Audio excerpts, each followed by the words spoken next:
West Side. I'm dragging myself a little bit this morning because we partied here last night. Didn't we? Wasn't that a party? We had a really good time. We brought in Pride Month as a spiritual community. So we had a person here representing the Muslim community. We had Pastor Curtis was here from God's House of Liberty. I was here, and Cody Blair, who's probably sleeping in today, which is what I wish I could be doing.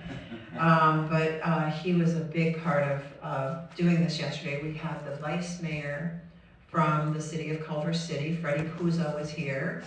And we really kind of just created a sacred space for everyone to feel safe. In a time when, honestly, not everybody feels safe. And we know that. We can't spiritually just bypass it and say, it's happening downtown, it's not happening in my neck of the woods. And it's so easy to do that. But instead, we chose to take a positive action. And we chose to put on a party. So you saw the red carpet, people danced down the red carpet. All the clergy came in to We Are Family on the red carpet. And we have people here from the community. We have people here from Unity of the West Side.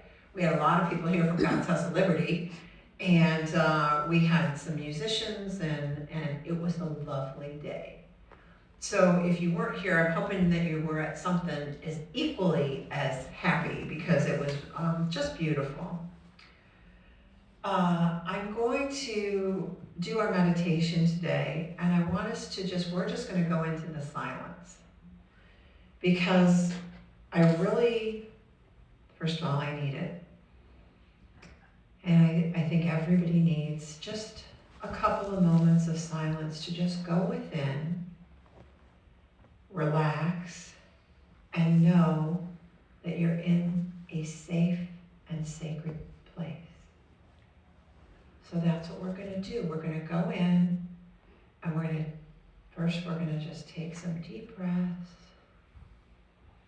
We're going to plant our feet on the ground. And we're going to just watch our breath go in and out, and in and out.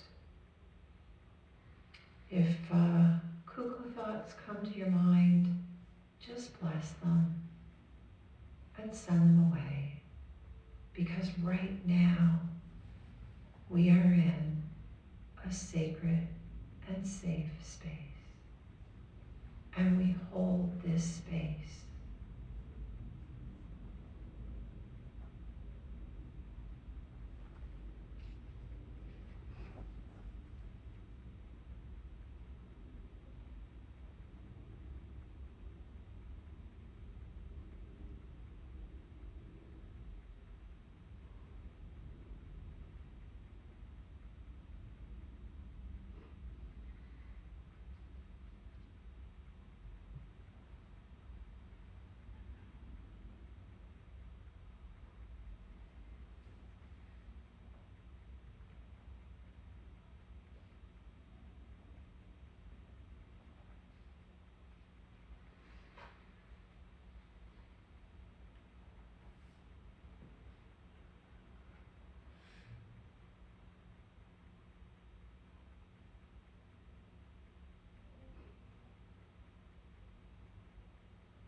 As we feel our safety in this sacred space, the energy of safety, let's surround our whole church in safety and protection. Push that energy out and surround the church, everybody in the church, with safety and protection. And now we're going to push that out even further to all the people in Culver City. Everybody in Culver City is safe and protected. Push your energy of safe and protectedness out to them. Share it with them as God shares it with us. Now we're going to push it out even further to the entire city of Los Angeles. We're going to affirm its safety and its protectedness. The city of angels is safe and protected, and all her people are safe and protected within. Let's push this out more. Let's push it out to the entire state of California. It's a big old state. And we're going to push that safety and that protection out to the state of California. Because our energy can go that far. It doesn't have boundaries. So as we push that energy out, we go to our country, and we're going to push that energy to all over our country. If you're from a different state, think of that state and push it out extra in that state. But push it out to all 50 states, Alaska, Hawaii, from the West Coast to the East Coast, from the South to the North. The United States is safe and protected.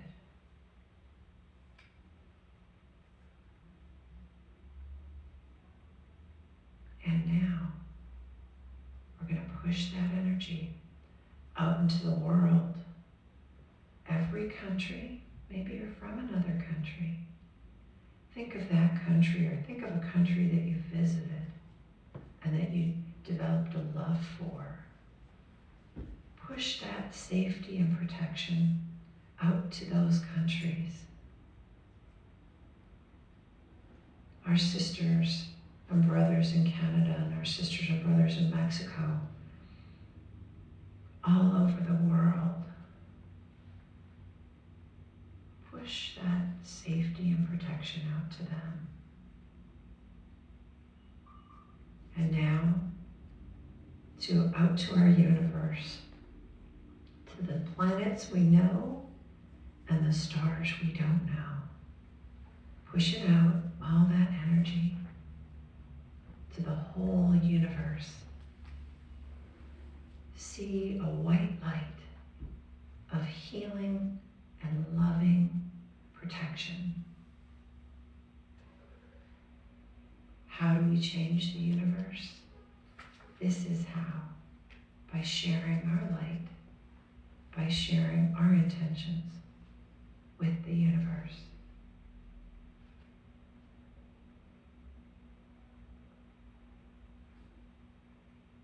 And now come back to the here and the now. Come back knowing that as we desire to shift things in the world, we shift things within ourselves first.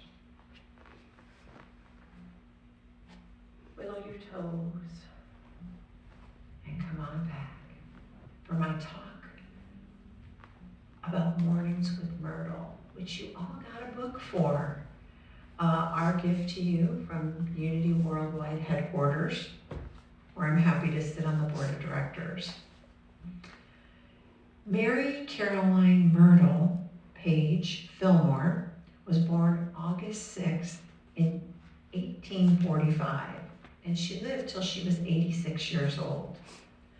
Now, Myrtle was the 7th child of 8 of an Ohio businessman and farmer. At a young age, she developed a strong enjoyment of reading. Her parents were strict Methodists, but Myrtle rejected their puritanical teachings.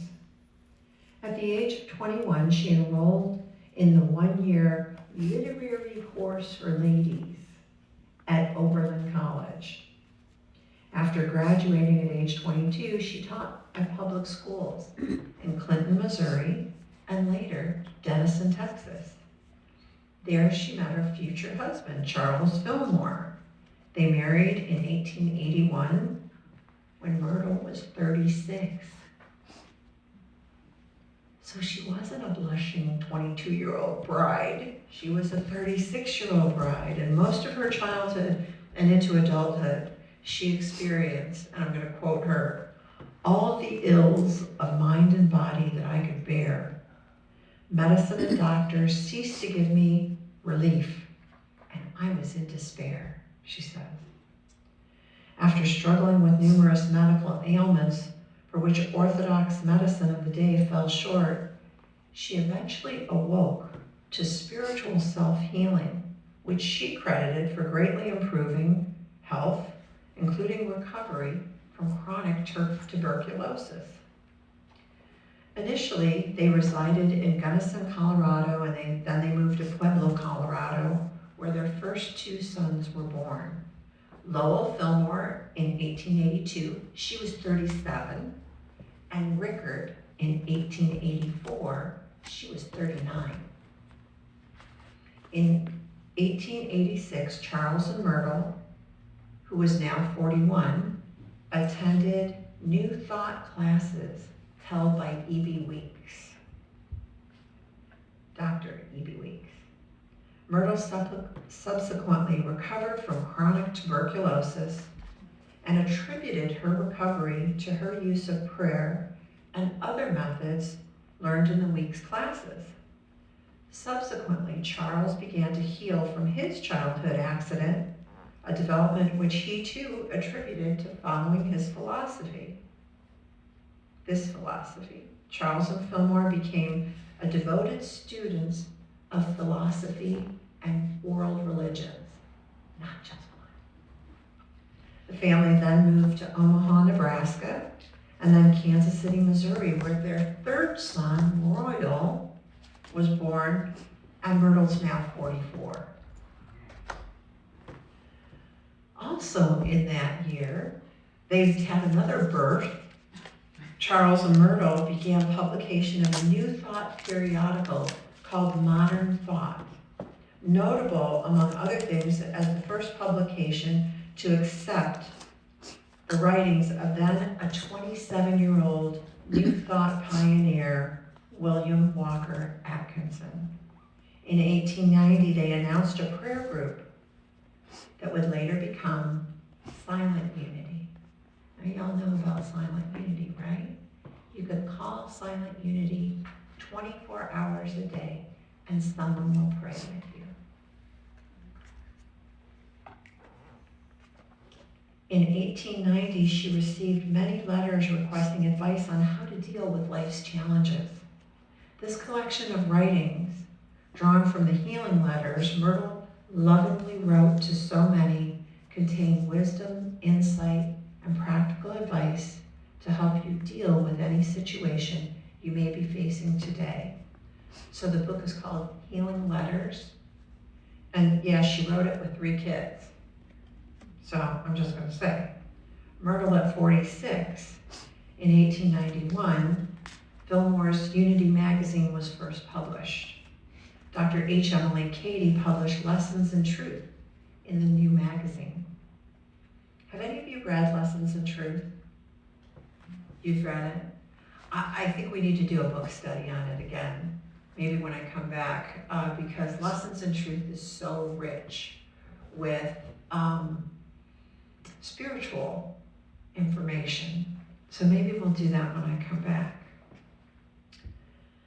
This material was later compiled and published in a book by the same name, which serves as a seminal work of the Unity Church, meaning primary. It's one of our primary books that we teach from. Although Charles had no intention of making Unity into a denomination, his students wanted a more organized group. So he and his wife were among the first ordained Unity ministers in 1906. I was ordained in 2022. Myrtle was 55 years old, and I was 61, I think. Charles and Myrtle operated the Unity organizations from a campus near downtown Kansas City, and I have been to that church. Lessons from Myrtle from Healing Letters, which was written in 1890, is our work. And I want to kind of quote from it for some of this. God has much to be done, and he will reveal the plan to those who seek it, and will open the way of progress and success to those who are really willing to give up preconceived opinions and grasp the truth as the Holy Spirit reveals it. Heretofore, men have worked for money, labored for a living. Now men are going to be forced to see that work is for the purpose of expressing God-given abilities and powers and loving service in the way that is truly beneficial. Wasted effort or unwisely directed plans will be a thing of the past. Each thought and each move will be divinely inspired, and results will be satisfying and permanent. We find that we must be not only good, but good for something in this world in which we live. Sometimes we get into a rut. This is all Myrtle. This is all Myrtle. Sometimes we get into a rut and we need a change of work. But first we must change our viewpoint. It is surely not wisdom and good judgment to keep at the same thing year after year that brings no appreciable returns, and that does not cause the soul to grow and expand and radiate through the body as ever-renewing health and youth. It is foolishness to devote oneself so wholly to a given line of action that one's own consciousness is neglected, so that one fails to learn how to keep in health and in strength and how to bring forth the things needed for daily comfort and peace of mind. It makes me think about my work. What am I giving to the world? Am I tapping into all of those powers in the roles that I play here as minister, in the role that I play as the director of Options for Life, the president of Options for Life, which is my company, or in the work that I do as a board member? Do I ignite all of these 12 powers and bring them in with me as I show up? The work that God appoints to us never demands us to do more than we can do comfortably. And he never obligates us to neglect our own unfoldment of the Christ pattern within us. When we're doing as God would have us do, he takes wonderful care of us, not only bringing supplies and placing them at our feet always, but by showing us how to use our own resources in a way to convert them into whatever we need or would use. One who is living in the Christ life attracts blessings of all sorts, and he never need worry about financial matters, though he will give enough thought and attention to them to keep part of the law. Many individuals are going through a very definite period of awakening and adjustment these days. In 1890, she wrote this. And many do not seem to know which way to turn. Employment of the past seems taken away. Nothing that one has done before seems to offer itself. Many times the reason for this is as if the soul has been driving itself along certain ruts for a long time, and for its own good, it needs to change. It's not always best for a person to continue doing that which he likes to do, or that which he has been trained to, or that which he is paid best. We need not round out to develop all our faculties and powers, or we need to round out and develop all our faculties and powers to do that which brings us close to humanity and that which increases what the world needs most. if we do not keep in touch with Spirit and heed its prompting, our own conscious desires will take us out of the ruts and leave us floundering on the rocks until we wake up and take hold of something that we shall find that we like and that helps others. What do you glean from that lesson? Anybody? What do you glean from that lesson of Myrtle's about not staying in your rut? Because it's comfortable. It pays well. I'm of a certain age, I'm heading for retirement, which is a little scary for me because it means no every other 2 weeks paycheck. And as I do that, what's the first thing I need? What's that first power we talked about? Faith. I have to have faith. We have to have faith as we come out of our ruts, those things that we've carved out that we can't seem to get ourselves out of. That's what it means for me. We are declaring and giving thanks each day that Jesus Christ is revealing to each needy one the truth about supply and the righteous expression of faculties and powers that invites daily supplies as they are required. Meaning, I don't have a pony. Y'all know my story. I want a pony, but I don't have a pony. Not that I couldn't go get a pony, okay? I have enough money, I probably could go get a pony. But then I'd have to feed the pony or have somebody feed the pony. And then I'd have to walk the pony. And I have 3 dogs, that's enough. But in my head, I keep thinking, I want a pony. I've wanted a pony since I was 7. Is that a rut? Probably. And it's a rut I probably need to come out of to realize that at 65 years old, I don't got a pony. Probably not gonna have a pony. Because now I'm too old to ride the pony. It is God's will for all his children to have abundance in the way that they need their abundance. And it's our privilege to think this truth and declare it and expect it to be proved in our life. This is our method of prayer, acknowledging our oneness with God, aligning ourselves with God, and then claiming the ability that this gives and expecting, not begging and beseeching, expecting to have things needed and conducive to spiritual progress. We are God's children, but we are also his brain power, his hands, his voice. It is through us that God expresses God's ideas, his and her blessings. We believe God is neither masculine or feminine, but both and, which we proved here last night. God is, hear me clearly, God is neither masculine nor feminine. God is both and.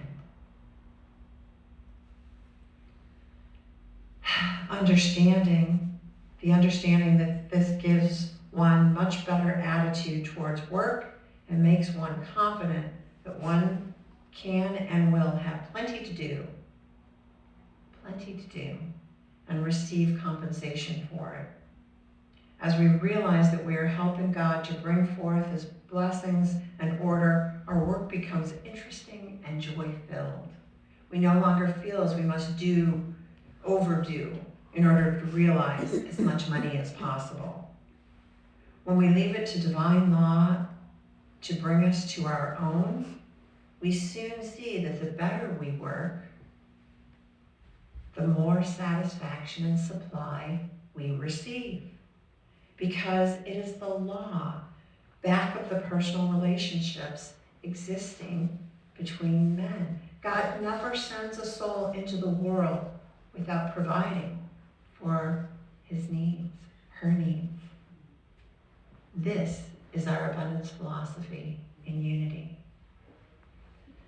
Our methods We're glad to have you praying for divine guidance and understanding and righteousness in all our ways. This is from Myrtle. We don't want anything of the nature of personal ambition to creep into our work or to hinder us in doing that which we feel the Father would have us do. Do I need to say that again? We don't want anything of the nature of personal ambition to creep into our work or to hinder us in doing that which we feel the Father would have us do. But we cannot always depend on the personal opinions and desires of our students to guide us aright in our handling the affairs of the Unity School. That's what it was called back then. There are matters of universal importance to be considered, and we consider that this body, which has drawn together in a spirit of love and a desire to serve, is best able to see and decide and do that which is for the ultimate and highest good of all concerned. Consecration to truth is one of the necessary phases of spiritual development. The ability to make practical use of the law is another necessary phase of our spiritual development.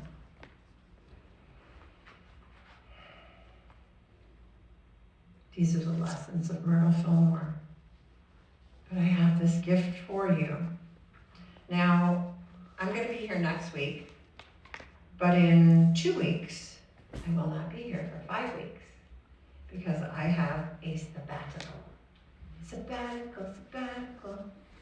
That's been my song since I found out I was going to be able to take it. And I'm going to be taking 5 weeks sabbatical to rest and clear my mind, and we're going to have teachers such as Cody and Terry Miles and Reverend Ken fill in for me. So while I'm on sabbatical, I imagine that I'll have a little more time for journaling. And the book I'm giving you is 28 Days with Myrtle. This book was given to us by Unity Worldwide Headquarters, but we still have to pay for postage, so if you want to put a little extra in the love offering thing, I'm okay with that. We don't get it because I sit on the board, we don't get it for free. I asked that question. Can't we get it for free because I sit on the board? And they went, no, you must pay postage. So we do. I invite you to all of us through the month of July to take this book and journal every day. So even though I'm on sabbatical, I'm going to be doing this. And what I'd like to do is when I come back in August, we can get together and see how it went. Let's see what your spirit thinks of 28 Days with Myrtle. So next week is Father's Day, and please join me for this journaling exercise in July.